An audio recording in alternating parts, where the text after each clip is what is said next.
स्वागत है आप सभी का इस वीडियो में। आज के इस वीडियो में हम कक्षा 11 यूपी बोर्ड के हिंदी विषय के काव्य खंड के अंतर्गत महाकवि भूषण के द्वारा रचित छत्रसाल प्रशस्ति शीर्षक के अंतर्गत आने वाले कवित्व को पढ़ेंगे। ये जो पाठ है जिसमें हमने दो कविताएं देखी। पहला जो देखा था वो शिवा शौर्य था और उसके बाद से छत्रसाल प्रशस्ति।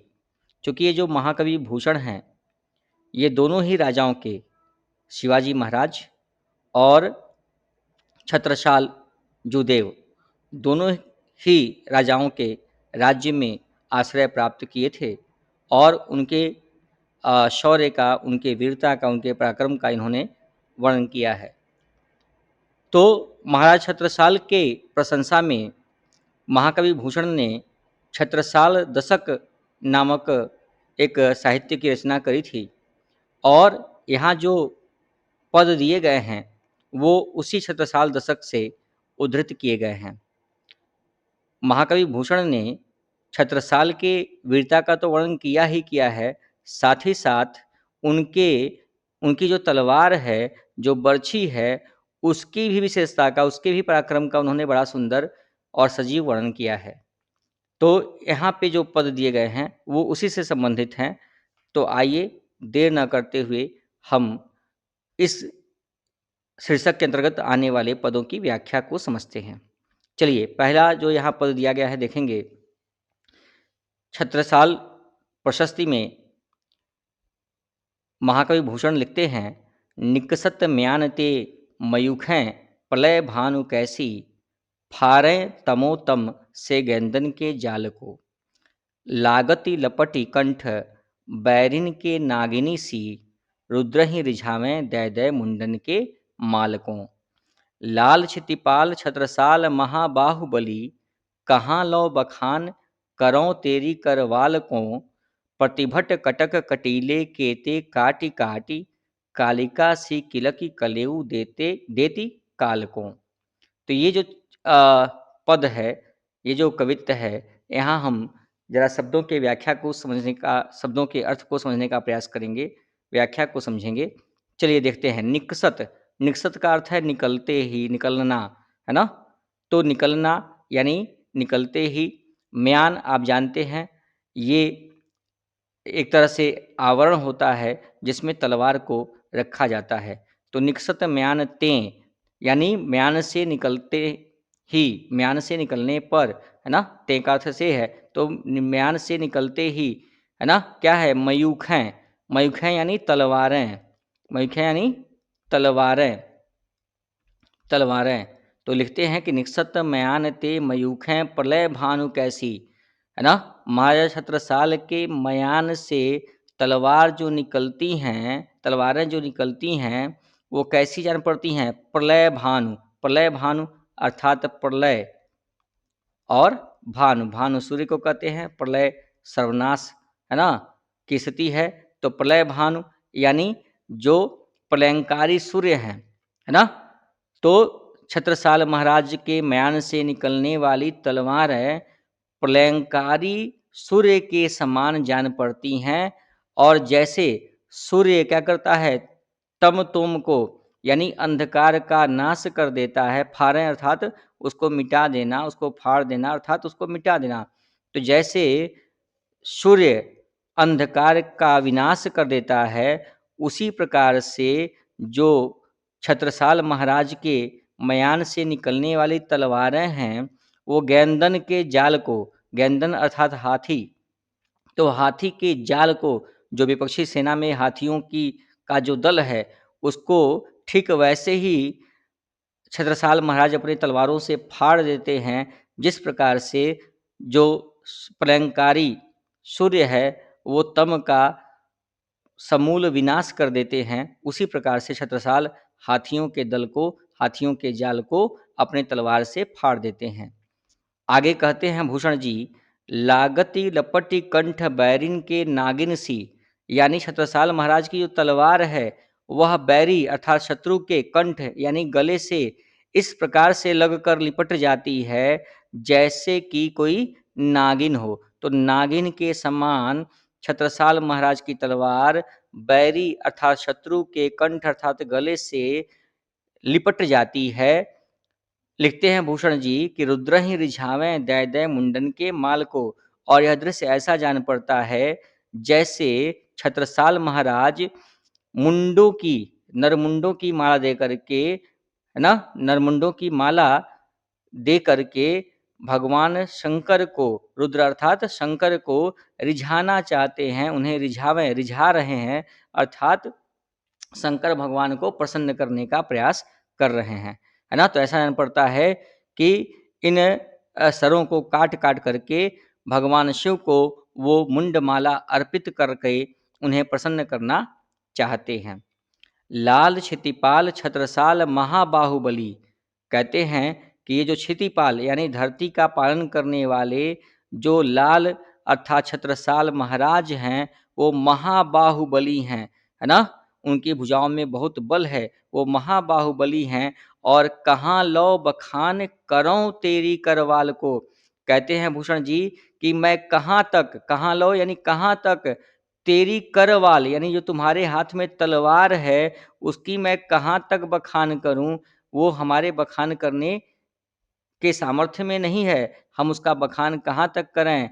प्रतिभट कटक कटीले केते काटी काटी कालिका सी किलकी कलेऊ देति काल को, क्योंकि जो महाराज छत्रसाल की तलवार है वो प्रतिभट, प्रति यानी जो विपक्ष है ना, जो विपरीत हैं, और भट यानी योद्धा, तो जो विपरीत योद्धा हैं, जो शत्रु योद्धा हैं, उन वो कैसे हैं, कटक के समान हैं। जैसे कोई कंटक हो, कटीला होता है, वैसे ही वो कंटक के समान हैं। और जैसे कटीली झाड़ी को आदमी सहजता से काट देता है, वैसे ही जो इनकी करवाल है, छत्रसाल महाराज की जो तलवार है, उनके हाथों का जो शस्त्र है, वह कटीले कांटों के झाड़ी के समान क्या करते हैं, जो विपक्षी योद्धा हैं उनको काट काट करके, कैसे, और कालिका सी यानी काली माता के समान किलकी अर्थात किलकारी करते हुए, है ना, मानो ऐसा लग रहा है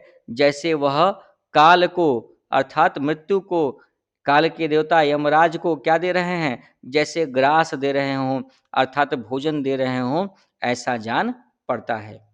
तो यहाँ पूरे अगर पद को एक बार फिर से समझें तो छत्रसाल महाराज के तलवार के बारे में भूषण जी लिखते हैं कि छत्रसाल महाराज की तलवार छत्रसाल जुदेव की तलवार जब म्यान से निकलती हैं, उनकी तलवारें जब म्यान से निकलती हैं तो वो प्रलयंकारी सूर्य के समान प्रतीत होती हैं।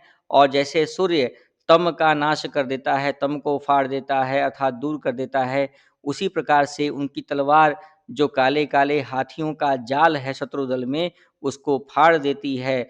और बैरियों के कंठ से, शत्रुओं के गले से वह तलवार लग करके इस प्रकार लिपट जाती है जैसे कि उनके गले में नागिन सर्प लिपटी हो। और शत्रुओं का सिर काट काट करके, है ना, वह ऐसा जान पड़ता है जैसे मृत्यु के संहार के देवता भगवान शंकर को वह मुंड माल दे दे करके प्रसन्न करना चाहते हैं, उन्हें रिझाना चाहते हैं। भूषण जी कहते हैं कि लाल क्षितिपाल छत्रसाल, हे छत्रसाल जो धरती के पालक हैं, जो महाबाहुबली हैं, उनके बल का, उनकी तलवार का, उनकी करवाल यानी तलवार का मैं कहाँ लो यानी कहाँ तक बखान अर्थात वर्णन करूं, वो मेरी क्षमता के बाहर है। क्योंकि महाराज छत्रसाल अपने तलवार से क्या करते हैं, प्रतिभट जो विपक्षी योद्धा हैं, जो कांटे के समान कटीले हैं, उन्हें झाड़ी की तरह से काट काट करके उनके सरों को, है ना, और काली माता के समान किलकारी करते हुए ऐसा जान पड़ता है जैसे वह स्वयं काल को ग्रास दे रहे हों, काल को भोजन दे रहे हों, ऐसा प्रतीत होता है।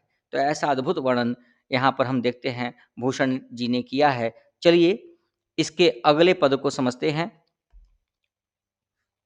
आगे भूषण जी लिखते हैं कि भुज भुजगेश की वै संगिनी भुजंगिनी सी, भुज भुजगेश की वै संगिनी भुजंगिनी सी, खेदी खेदी खाती दिह दारुण दलन के, बख्तर पाखरन बीच धस जाति मीन, पैरी पार जात परवाह ज्यों जलन के, रैया राव चंपति के छत्रसाल महाराज, भूषण सकै करि बखान को बलन के, पक्षी पर छीने ऐसे परे पर छीने वीर, तेरी बरछी ने बरछीने हैं खलन के। तो यहाँ देखेंगे बहुत सुंदर प्रयोग किया है अनुप्रास अलंकार का भूषण जी ने। लिखते हैं, भुज भुजगेश की वै संगिनी भुजंगिनी सी। जिस प्रकार से भुजंग के साथ भुजंग भुजंग भुजगेश अर्थात जो भुजंगों का सर्पों का जो स्वामी है ना, तो जिस प्रकार से भुजंग के साथ उसकी संगिनी अर्थात भुजंगिनी अर्थात नागिन रहती है, नाग के साथ जैसे नागिन रहती है, वैसे ही आपकी भुजाओं में जो आपकी तलवार है वह उसी प्रकार से संग संग रहती है जैसे भुजंग के साथ भुजंगिनी रहती है ना। आगे कहते हैं वो, खेद खेद, ये जो आपकी तलवार है वो क्या करती है, वह खेद खेदी खाती दिह दारुण दलन के। वो जो बड़ा दीर्घ बहुत विशाल, दिह यानी दीर्घ, तो बहुत विशाल बहुत बड़ा जो दारुण दलन है यानी जो शत्रु दल है, जो भयंकर, दारुण यानी भयंकर, तो जो भयंकर शत्रु दल है उसको क्या करती है, महाराज छत्रसाल की तलवार खेद खेदी अर्थात दौड़ा दौड़ा कर खाती यानी मारती है। तो कहते हैं भूषण जी कि आपकी भुजाओं के साथ आपकी तलवार सदैव वैसे ही रहती है जैसे कि नाग और नागिन का जोड़ा हमेशा साथ रहता है, और आपकी वह नागिन रूपी तलवार जो भयंकर दारुण अर्थात भयंकर और बड़ा ही विशाल शत्रु दल है उसको दौड़ा दौड़ा के मारती है, खाती है अर्थात मारती है। बख्तर पाखरन बीच धस जाति मीन, पैरी पर पार जात परवाह ज्यों जलन के। और आगे कहते हैं कि जो बख्तर हैं, है ना, जो घोड़ों के हाथियों के जो बख्तर लगे हुए हैं, जो उनके कवच लगे हुए हैं, जो पाखरन हैं, है ना, जो उनके घोड़ों पे जो एक बैठने का उपकरण होता है वो रखा होता है, तो बख्तर कवच पाखरन के बीच में आपकी तलवार ऐसे धंस जाती है जिस प्रकार से मीन यानी मछली तैर करके, है ना, जल के प्रवाह को, जलन के परवाह यानी जिस प्रकार से मछली जल के प्रवाह को तैर करके, जल के प्रवाह को, जल के बहाव को बीच से चीरते हुए तैर करके जैसे पार कर जाती है, उसी प्रकार से आपकी तलवार जो कवच हैं, जो मूर्छे लगे हुए हैं, जो पाखरन हैं, उनके बीच उसी प्रकार से धंस जाती है जैसे मीन मछली जल के प्रवाह को बीच से तैरते हुए पार कर जाती है। आगे कहते हैं भूषण जी कि रैया राव चंपति के छत्रसाल महाराज, रैया राव यहाँ ध्यान दीजिएगा, राजाओं के राजा जो चंपत राय हैं, चंपत राय छत्रसाल महाराज के पिता का नाम था। वो बड़े ही बलशाली, बड़े ही वीर योद्धा थे और युद्ध करते करते ही मारे गए थे। उस समय जब छत्रसाल महाराज केवल 12 वर्ष के थे, उस समय उनकी हत्या हो गई थी। तो चंपत राय बड़े ही बहादुर राजा थे, बड़े ही वीर राजा थे, है ना। बुंदेलखंड में उनकी वीर गाथाएं आज भी गाई जाती हैं। तो कहते हैं रैया राव चंपत के यानी चंपत राव महाराज के पुत्र छत्रसाल महाराज, भूषण सकें करी बखान को बलन के। भूषण की इतनी क्षमता नहीं है कि वह आपके बलों का, छत्रसाल महाराज के बल का, उनकी शक्ति का बखान कर सके, है ना। क्योंकि जिस प्रकार से पक्षी जो चिड़िया होती हैं, जो पक्षी होते हैं, पर यानी पंख छिन जाने पर, पंख कट जाने पर, पंखों के टूट जाने पर, क्षतिग्रस्त होने जाने पर जिस प्रकार से पर छीने हुए पक्षी गिर जाते हैं, पड़ जाते हैं धरती पर, है ना, लगता है कि उनमें अब सामर्थ्य नहीं बची है, उसी प्रकार से ऐसे परे पर छीने वीर, जैसे पर छीना हुआ पक्षी जमीन पे पड़ जाता है, वैसे ही जिनकी भुजाएं आपने काट दी हैं वो क्या हैं, धरती पर वो वीर, वो जो योद्धा हैं, वो पर छीने पक्षी के समान पड़े हुए हैं, है ना। और आगे कहते हैं, बड़ा सुंदर प्रयोग किया है यहाँ पे यमक अलंकार का, आप देखेंगे बरछी, बरछी यहाँ 2 बार प्रयोग किया गया है। तो भूषण जी कहते हैं कि तेरी बरछी ने, अर्थात जो तुम्हारी बरछी है, छत्रसाल महाराज की जो बरछी है, उस बर्छी ने क्या किए हैं, खलन यानी जो दुष्ट लोग हैं, जो विपक्षी दल है, जो विपक्षी शत्रु हैं, उनके बर यानी उनके योद्धाओं को, उनके पुत्रों को उसी प्रकार से छीन लिया है ना? ठीक है? उनकी बर्छी ने क्या किया है, उनको छीन लिया है अर्थात उनको मार दिया है और वो पर कटे हुए पक्षी के समान ज़मीन पर पड़े हुए हैं। तो इतना सुंदर, इतना ओज के साथ ये जो वर्णन किया है छत्रसाल महाराज के तलवार और बर्छी का भूषण जी ने, वह देखते ही बनता है। इसको जितना गाया जाए, जितना सुना जाए, उतना ही आनंद आता है। तो बहुत सुंदर वर्णन था और इसकी व्याख्या करना, जैसे यहाँ पे आप देखेंगे कि जैसे भूषण जी कहते हैं कि उनकी क्षमता नहीं है ना? कि वह महाराज छत्रसाल के बल का वर्णन कर सकें। उसी प्रकार से हमारी भी इतनी क्षमता नहीं है कि हम भूषण के लिखे पदों की सटीक व्याख्या कर सकें। हालाँकि प्रयास ज़रूर हम करते हैं कि एक उचित व्याख्या दे सकें, लेकिन कहीं न कहीं त्रुटि स्वाभाविक है क्योंकि अपनी उतनी क्षमता नहीं है, जितनी हम भूषण के लिखे का वर्णन कर सकें। तो जैसा भी अपना सामर्थ्य था, वैसा वर्णन करने का प्रयास किया गया। उम्मीद है कि आपको पूरी व्याख्या समझ में आई होगी, है ना? इस वीडियो को देखने के लिए बहुत-बहुत धन्यवाद। ऐसे और भी वीडियोज़ को देखने के लिए और भी व्याख्याओं को समझने के लिए हमारे यूट्यूब पे चैनल पे आप नियमित रूप से विज़िट करते रहें। आपको ऐसी ढेर सारी वीडियोज़ मिलती रहेंगी। बहुत-बहुत धन्यवाद।